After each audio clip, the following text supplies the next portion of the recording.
ginagawa natin to. Sa totoo, ito po ay yung investigasyon hanggang prosecution ng mga kaso katulad nito. Strictly speaking, hindi na po ito trabaho ng lokal na pamahalaan. Ngunit ginagawa po namin ito, tumutulong po kami ngayon sa NBI, and we're very thankful for the help and the immediate action of the NBI dahil naawa po kami. Ginagawa namin ito sa malasakit, dahil sa malasakit, lalo na sa mga pasiyenyo na nabiktima ng BNY. So hopefully, well, the number thing that we want to achieve this afternoon is na sana ma-inform yung ating mga kasama na nabiktima. Marami pong hindi alam kung anong gagawin, kung sinong pwedeng lapitan. Kaya ang isang objective natin ngayong hapon ay malaman nila kung ano ba yung pwedeng gawin, sino bang pwedeng lapitan. We're willing to assist, but of course, the investigation will be led now by the NBI, and hopefully we will be able to hold accountable those that need to be held accountable.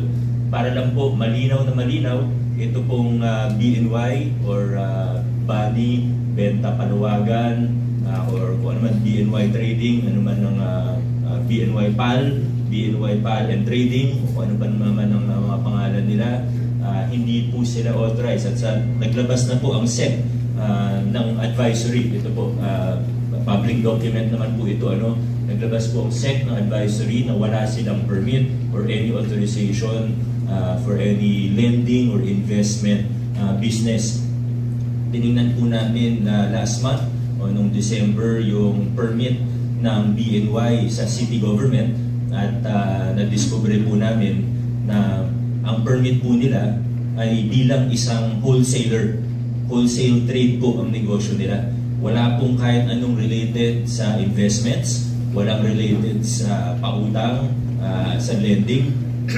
So malinaw na malinaw sa umpisa pa lang na illegal yung kanilang ginagawa.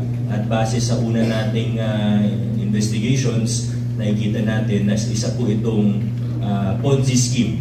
Parang pyramid scheme, similar to a pyramid scheme, but it's more of a Ponzi scheme. Kaya malinaw na malinaw, kasi nung January, as late as January 3, nag-post pa itong si Rohani or si Bani sa kanyang Facebook page na yung abogado daw niya, may abogado daw siya, sinasabi niyang they will make things right or they will try to pwede niyo magbasahin kung ano yung sinasabi niya. Pero ako po, kung nakikinig din tong si Bani na to, sana sabihin niya na lang sa tao yung totoo. Dahil dun sa pinakahuling post niya noong January 3, wala pa rin pag-amin na illegal yung kanilang negosyo. So, huwag na natin pag-usapan yung get rich quick scheme o paano ba yung Ponzi scheme. Hindi po legitimate yung negosyo niya. Wholesale trade yung business niya sa Pasig City. Wala pong kahit ano tungkol sa pautang, sa lending, o sa investments. Kaya doon pa lang nakikita na natin na may mali po talaga. At lumalabas po sa mga nakausap pa lang namin ay nasa 800 million na yung naipasok sa kanyang pera. Unofficially, the estimates could reach the money that went into na nabigay sa kanya, na invest sa kanya, aabutin ng billion. Ganun po ka, kaya kami, kaya namin to ginagawa at kaya kami tumulong na sa investigation. Kasi grabe po talaga, kahit saang purok looban ka sa Pasig punta, meron siyang naloko. How I wish I had heard of it earlier, na gano'n na pala karami, gano'n na kalaki yung naipasok sa kanyang pera. Pero nahuli man, ang importante gawin natin, kung ano makakaya natin. Kaya ako po ay nananawagan sa lahat ng biktima, lalo na yung mga sales associate, kung tawagin nila, at yung mga resellers, mag-cooperate po kayo sa investigasyon. Kung anong nalalaman ninyo, ano yung mga dokumentong hawak ninyo, bank transactions, GCash transactions, receipts, official or otherwise, bigay nyo na sa amin ng NBI. Bigay nyo na lahat. Kasi kung hindi, kayo yung hahabulin ng mga nabentahan ninyo. Kayo yung hahabulin ng mga nag-invest sa inyo. So, hindi ko sinasabi na wala kayo, zero yung liability, but do what is right. Do what is right and cooperate with the investigation. So, ayun po, again, reiterating, the reason why we're doing this is for the benefit of the victims, not for anything else. Gusto natin tulungan yung mga nabiktima. No? So maraming salamat po, and siguro, Attorney Diego, we can also hear from our friends from the NBI. Thank you very much, Mayor Vico. Now to talk about an update on investigation, I now bring it over to Attorney Joel Tovera, Assistant Regional Director of the National Bureau of Investigation. Sir. Good afternoon and thank you, Mayor, for welcoming us, Attorney Luisa, friends from media at mga biktima po ng BNY PAL na illegally nangihingi ng investment from the public. And in behalf of the NBI Director and our Regional Director, nandito po yung team na task para mag-imbestiga dito sa scheme na ito. Ako po ang ARD ng NBI NCR at nandito po si Attorney Charles, team leader ng isang team ng NBI NCR.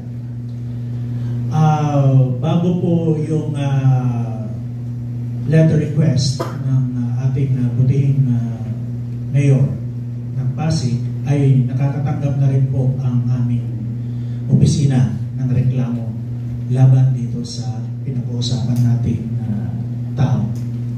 And na-formalize lang po yung investigation nung nagipag-coordinate sila sa amin last December. As far as the update, ongoing pa po yung ating investigation. Kinakalat pa po namin yung statement ng ibang biktima at tayo ay sumulat na sa mga government agencies na magbibigay sa atin ng karampatang ebidensya para po maitin natin sa tama itong grupo na pinangungunahan ni si Ronnie Velasco. Narinig nyo naman po kanina yung pananalita ng ating butihing mayor. Dadagdagan na lang po namin ng tamang investigasyon para po may sampa ang kaukulang kaso laban po dito sa pinag-usapang tao at kung meron pa po siyang mga kasabwat. NBI po ay palaging nakaantabay at tumutulong sa ating publiko sa kahit anuman pong klase ng kriminalidad. High profile case man po yan, scheme man yan, scam man yan, ay nandito po kami para maglingkod sa inyo. Maraming salamat po. Thank you very much, Attorney Tovera. Thank you, sir. So I'm sure you have a lot of questions, so we now proceed to the question and answer portion. We request reporters to please identify yourselves and the agencies that you are representing before positing your respective questions. We request that you limit your questions only to what has been discussed in this conference and only to the two gentlemen who gave their messages. First question, please. Sige, sir. Hello po, Rafi Tima from GMA7. Una-una po, monitor po ba kung nasaan ngayon yung Rohani? Nandito pa rin po ba siya sa Pilipinas?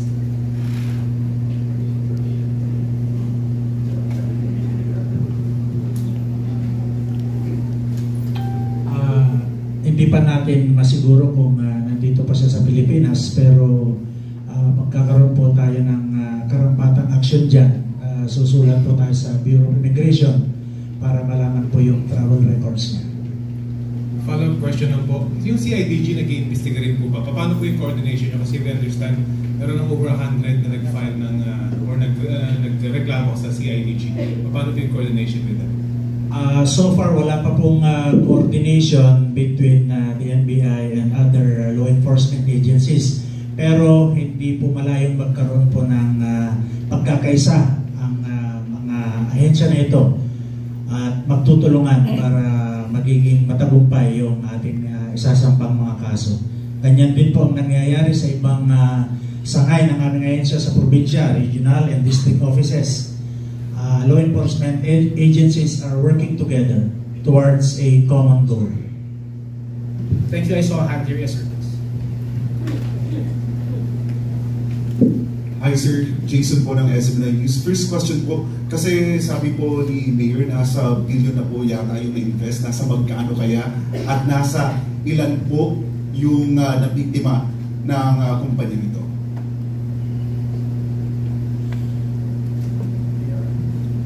So far, mga 50 complainants pa lang yung ating natatanggap at nagre-range yan ng 100 to 200 million.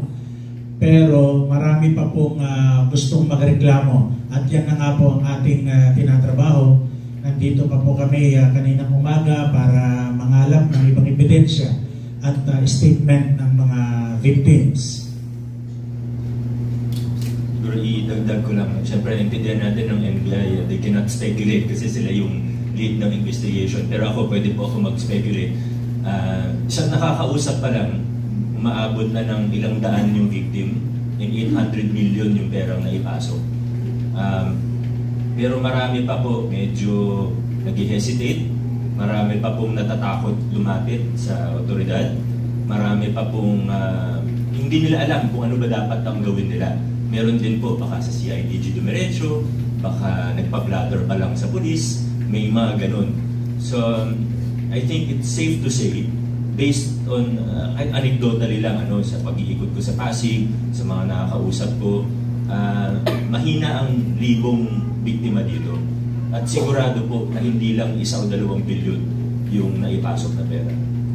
Follow-up question, Attorney Tovera. Ano po yung batay po sa mga salaysay ng mga nabiktima? Paano po sila naengganyo at ano po yung ipinapangako sa kanila ng grupo? Attorney Charles Toso will answer your question.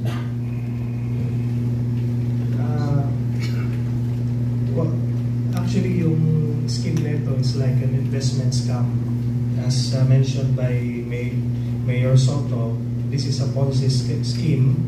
So basically, nangangalap sila ng investment with the promise of a return of 20 to 30%. Iba-iba kasi yung nila period, may 3 weeks and may 1 month. So iba-iba yung iba-iba yung contract. Thank you, sir. Any other questions? Ladies first, yes. Siguro, bago si Ma'am Kat, sorry.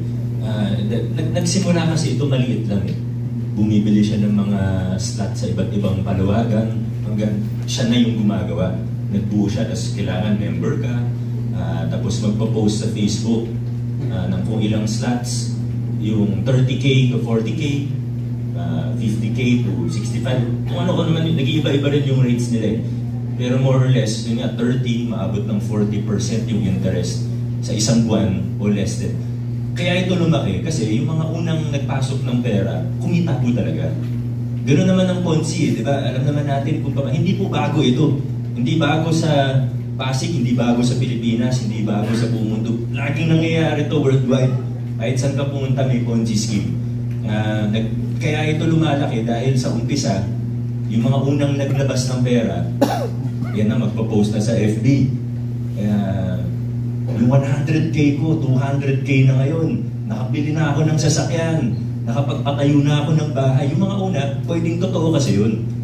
Habang lumalaki, o habang may nag-invest, kailangan may next layer of investment pambayad dun sa unang layer. Kailangan naman ng third layer of investments para bayaran yung nasa second layer. Palaki ng palaki until it's inevitable collapse. Magko-collapse at magko-collapse po talaga. Itong si Bunny, taga-Pasig talaga to, kaya kung mapapansin yung mga biktima, karamihan. May mga napalitaan din kami taga-labas, pero karamihan taga-Pasig. Kasi taga-Pasig talaga to.